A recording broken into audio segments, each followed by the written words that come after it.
మురళీ నాయక్ అంతిమ యాత్రలో పాల్గొన్న నందమూరి బాలకృష్ణ గారు. నటసింహం నందమూరి బాలకృష్ణ గారి గురించి ప్రత్యేకించి చెప్పాల్సిన పని లేదు. ఆయన ఏంటో, తన యొక్క ధ్యేయం ఏంటో మనందరికీ తెలిసిందే.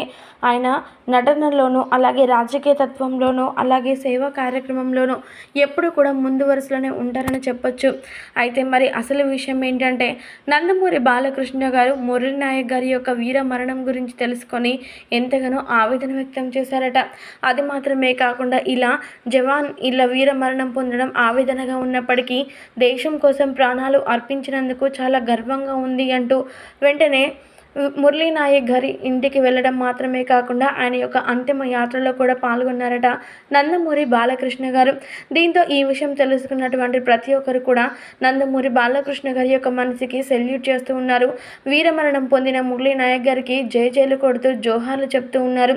ఇక్కడ జమ్మూ కాశ్మీర్లోని ఉగ్రవాదుల దాడి హిందువులపై ఎంత అతిదారుణంగా జరిగిందో మనందరికీ తెలిసిందే. అయితే ఈ దాడికి ఇలా చేసిన వారందరినీ కూడా వదిలిపెట్టకూడదని నిర్ణయించుకున్నటువంటి ప్రభుత్వం ఆపరేషన్ సింధూర్ని వ్యక్తపరిచింది.